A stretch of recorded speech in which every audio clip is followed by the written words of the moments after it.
বিভিন্ন সামাজিক কাজ করে থাকি, তার মধ্যে একটি আছে বিশেষ, যেটা রক্তদান শিবির, স্বেচ্ছায় রক্তদান শিবির। কালিয়াগঞ্জ তথা উত্তরবঙ্গের আমাদের সবার পথ প্রদর্শক। আজকের যে রক্তদান শিবির, সেটা অনুপ্রেরণা সন্তোষ দা এবং আমার মেয়ে তিতিক্ষা, ওর অনেক দিনের ইচ্ছা যে ওর জন্মদিনে রক্তদান শিবির হবে। তার মধ্যে স্পন্সরশিপ অর্থাৎ আর্থিক সহায়তায় আছে আরসিএম সেবা দিবস। আমরা জানি RCM right concept of marketing consumer private limited প্রত্যেক মাসে 11 তারিখ হচ্ছে সেবা দিবস আছে। 11 সেপ্টেম্বর সেই 11 তারিখ আছে।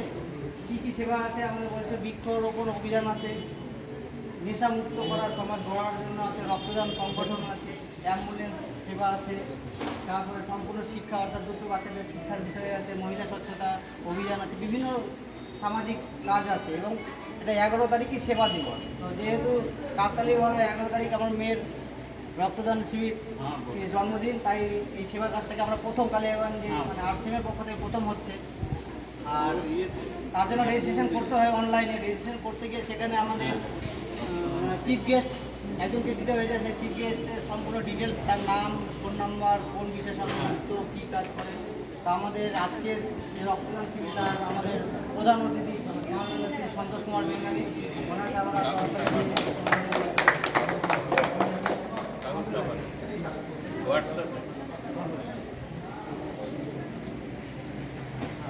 এটা আমাদের সিস্টেমের মধ্যেই আছে যে প্রধান অতিথি যে আজ পাচ্ছেন তাদেরকে কিছু জিনিস উপহার দেওয়া।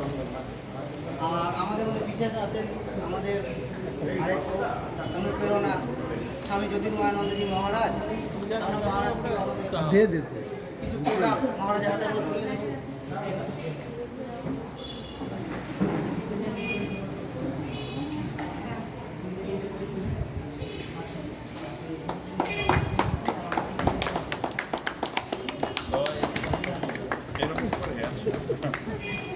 এগুলো সম্পূর্ণ প্রোডাক্ট কোম্পানিরই আছে।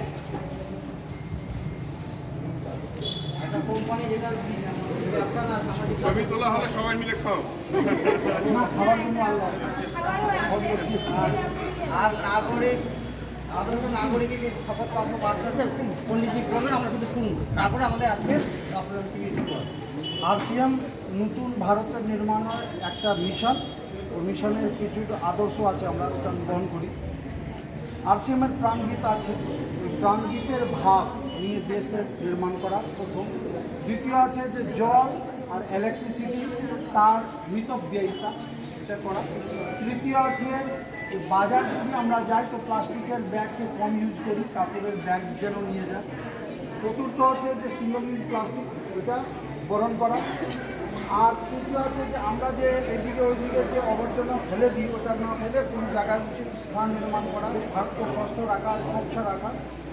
আর আতিশবাজি মানে ফাটকা ফোটানো, ওর থেকে আমাদের একটু বাঁচতে হবে।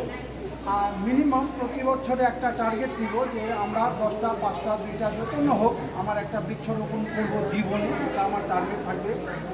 তৃতীয় থাকবে যে আমার ভোজনের থালে, আমার পাতায় একটাও ভাত যেন আমি নষ্ট না করি। ওটা আমি যেটাই নিই না কেন, বাড়ি হোক, ভোজ হোক, কোনো ওটা হোক না, আমার একটা ভারতের সেবা হবে, দেশের সেবা হবে। তারপরে আছে যে ব্লাড হেল্পলাইন, নিজে রেজিস্ট্রেশন করব, ব্লাডের জন্য কাজ করব। অ্যাম্বুলেন্সের আওয়াজ শুনলেই আগে অ্যাম্বুলেন্সকে আমরা রাস্তা দেব। আমরা ভারতের ওই নাগরিক মান মর্যাদা, শিষ্টাচার আর ভারতীয় সংস্কৃতি, ওইটাকে সব সময় পালন করতে হবে।